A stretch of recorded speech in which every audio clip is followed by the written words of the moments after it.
Morning everyone, welcome back to the channel. और आज मैं इतने आराम से ऐसे यहाँ पे बैठ के अपना ब्लॉग शुरू कर रही हूँ। तो अभी टाइम हो रहा है, अभी बज रहे हैं 2:30 हो रहे हैं रात के। और बस मेरा यहाँ पे सारा सामान रखा है पैक, और अब मैं जा रही हूँ एयरपोर्ट। तो आज मैं जा रही हूँ, अभी तो मैं फ़िलहाल जा रही हूँ नागपुर। तो चलिए, बस मैं कैब का वेट कर रही हूँ कि कैब आएगी और निकलेंगे। सुबह सुबह 5 बजे की मेरी फ़्लाइट है, तो बस वो आने ही वाला है। तो जब तक मैं पहुँचती हूँ एयरपोर्ट, आप लोग देखिए कि कल मैंने जाने से पहले ना क्या क्या तैयारी की है। कोई 3 बहुत इंपॉर्टेंट काम थे जो मुझे करने ही है जब भी मैं कहीं जाती हूँ। अगर 2 दिन से भी ज़्यादा मैं अगर जा रही हूँ तो आप जब तक वो देखिए, तब तक मैं पहुँचती हूँ एयरपोर्ट, फिर मैं आपसे मिलती हूँ। सबसे पहला इम्पॉर्टेंट काम है मक्खन बनाने का। वैसे भी मैं मक्खन बनाने में ना 1 वीक लेट हो गई हूँ। पहले तो मैं बीमार हो गई तो उसकी वजह से मैं नहीं बना पाई, तो 1 वीक लेट चल रही हूँ मैं अभी। लेकिन आज डेडलाइन है कि मुझे बनाना ही है, नहीं तो ये पूरी मलाई जो है ना ख़राब हो जाएगी। हालांकि आज भी मेरी तबीयत ठीक नहीं लग रही थी, लेकिन फिर भी मैंने किया, क्योंकि इतनी ज़्यादा भयंकर गर्मी हो रही थी ना। और वायरल के बाद, दवाइयाँ खाने के बाद इतनी ज़्यादा गर्मी है ना, फीवर के लिए मैंने 650 mg कितनी गोलियाँ खाई हैं, क्योंकि उतर ही नहीं रहा था। तो फिर मैंने डिसाइड कर लिया कि अब चाहे पति से झगड़ा हो जाए, ये मैं करूँगी ही करूँगी। मैं आज हॉल का एसी ऑन करके ही रहूँगी, क्योंकि देखिए हमारे हॉल में जो एसी लगा है ना, वो 2 टन का, और उससे जो ठंडे होने वाले रूम है ना, वो उसकी कैपेसिटी से कहीं ज़्यादा है एटलीस्ट। और हमारा गर्मी में बिजली का बिल बहुत बहुत बहुत ज़्यादा आया था।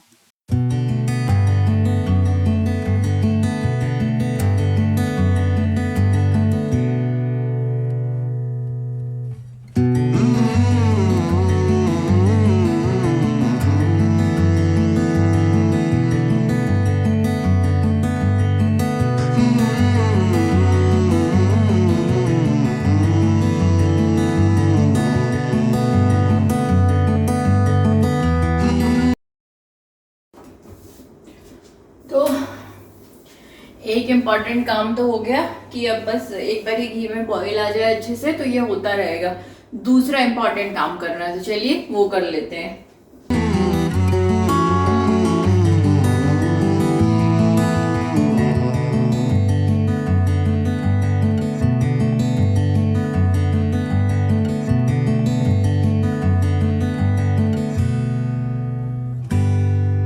दूसरा जो मेरा इम्पोर्टेंट काम है वो ये है कि मेरे ये जो बर्तन है, जैसे मिट्टी की कढ़ाई हुए, मेरे कांच के बाउल, सिरेमिक के बाउल, ये चीज़ें मुझे रखनी है अंदर।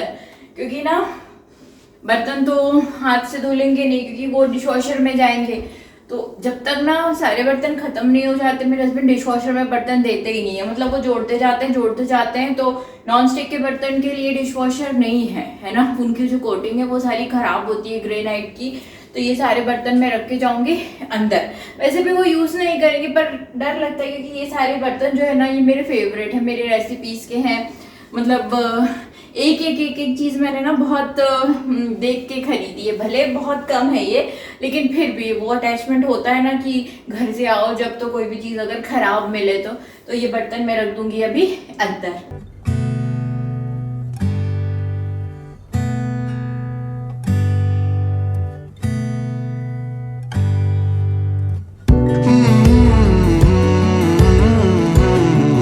तो वो तुलसी का पौधा भी मैंने वहां रख दिया, उसको मैंने अच्छे से पानी दे दिया है। अब शाम में भी मैं उसको पानी दे दूंगी, क्योंकि ना उस वाली बालकनी में अगर कबूतर देखते हैं कि कोई दिख नहीं रहा है, तो वो पूरा उसको ना बिल्कुल एक एक पत्ती ना तोड़ तोड़ के उसको पूरा खराब कर देते।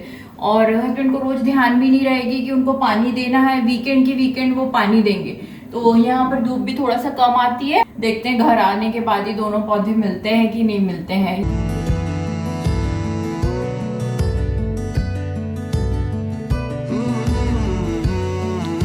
चलिए, घी जो है वो बन गया है, इसको मैं भर देती हूँ। डब्बा भी मैं खुला छोड़ दूंगी, क्योंकि बर्तन जो मुझे है ना वो डिशवॉशर में अभी से जमा के रखने हैं, ताकि हस्बैंड जो है डिशवॉशर सिर्फ रन कर देंगे।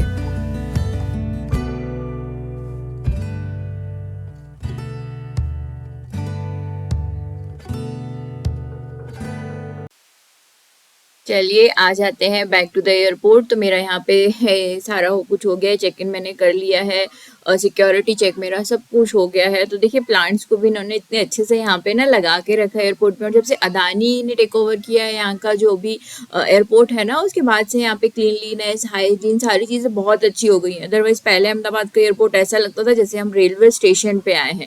अभी बहुत बहुत बहुत ज़्यादा अच्छा हो गया है, वाकई लगता है कि हम एयरपोर्ट पे हैं। तो सुबह का टाइम था, मतलब बहुत ज़्यादा भीड़ नहीं थी यहाँ पे। और बस अब टाइम हो गया है बोर्ड का। तो मतलब बहुत समय के बाद, लगभग 1.5 साल के बाद मैं अपने घर जा रही हूँ। तो मैं बहुत एक्साइटेड हूँ, मैं बहुत खुश हूँ, क्योंकि पहली बार हुआ है कि मैं इतने लंबे समय के बाद अपने घर जा रही हूँ। और मेरी जो फ़्लाइट है ना, ये 2 घंटे की है। मतलब मुझे अहमदाबाद से नागपुर पहुँचने में मुझे लगेंगे यहाँ पर और 2 घंटे।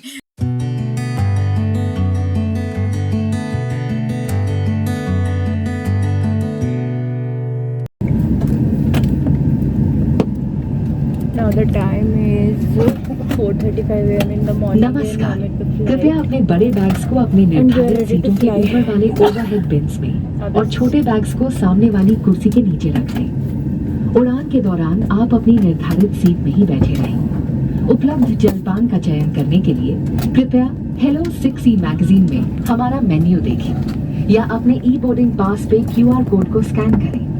हमारी सेवा टेक ऑफ के बाद शुरू होगी। जलपान का चयन तैयार रखने पर हम आपकी सेवा जल्द से जल्द कर पाएंगे।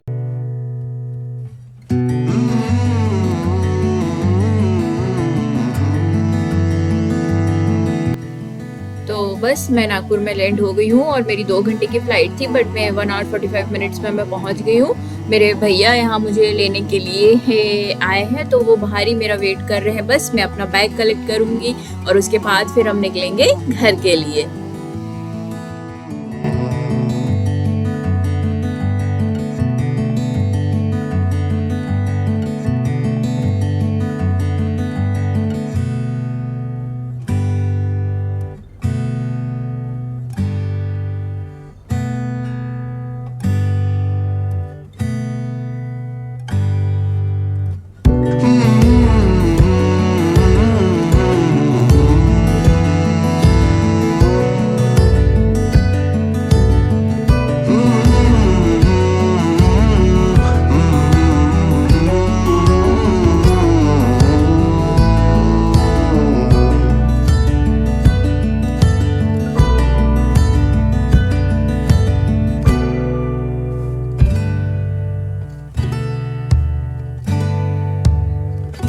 अभी टाइम हो रहा है, बज रहे हैं 7:25 और अब हम जा रहे हैं घर।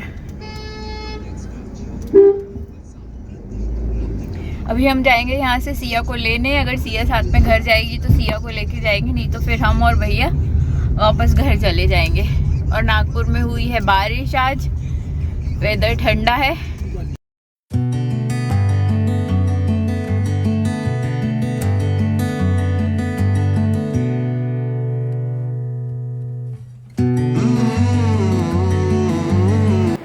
बोलो कुछ। Hello, good morning. Good morning. मेबू आ गई। मेरी आ गई। आ गई मेरी बुच्चू। तू बुआ के साथ चल रहा है क्या? हाँ। पक्का? हाँ बच्चा। ठीक है। नहीं जाऊंगी। हैं? सुबह तो उठते से ही नहीं जाऊंगी। पक्का ना? रोएगा तो नहीं? आज अब हम लोग जा रहे हैं घर और सिया नहीं आई। पहले उसकी पूरी पैकिंग हो गई थी आने की कि आएंगे आएंगे आएंगे, लेकिन लास्ट मोमेंट पे वो रोने लगी तो फिर उसको नहीं लेके आए। छोटी है अभी तो। अब बस घर जा रहे हैं 2 घंटे और पहुंच जाएंगे फिर मम्मी के घर। तो चलिए, नागपुर से हम निकल गए हैं और मैं आपको बता दूं, मेरा मायका जो है बेसिकली मैं एमपी की हूँ और एमपी में सिवनी डिस्ट्रिक्ट में मैं रहती हूँ। तो 165 किलोमीटर है ये नागपुर से और 2 घंटे में पहुँच जाते हैं। रोड काफ़ी अच्छा है, जब से 4 लाइन वाला जो 4 लाइन के तहत जो रोड बनी है ना वाराणसी टू कन्याकुमारी, वो उसमें शायद बहुत अच्छा रोड हमारा अब हो गया है।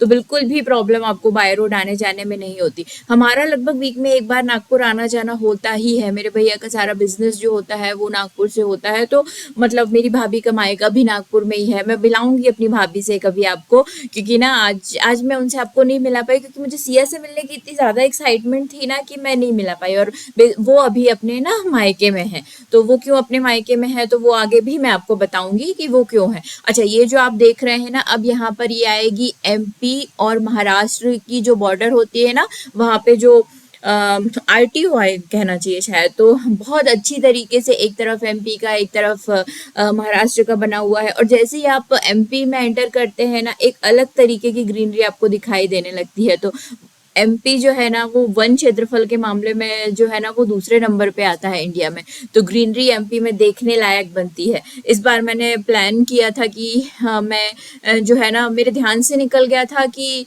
अभी बारिश का सीजन चल रहा है तो सारे ही नेशनल जो पार्क है ना वो बंद होंगे, नहीं तो मैं वहां से सोच कर आई थी कि इस बार मुझे कान्हा जाना। मैं इतने साल, मेरी पूरी जिंदगी एमपी में इतने साल निकल गई, लेकिन मैं कभी कान्हा नेशनल पार्क आज तक नहीं गई हूँ। तो मैंने सोचा था खैर अब देखते हैं, जब कभी होगा तो जाएंगे। और ग्रीनरी देखिए अब वाकई में बहुत सुंदर, और ये जो नज़ारा है ना, बस ये हमारे घर के थोड़े से दूर का है, एक आधी घंटा दूर है।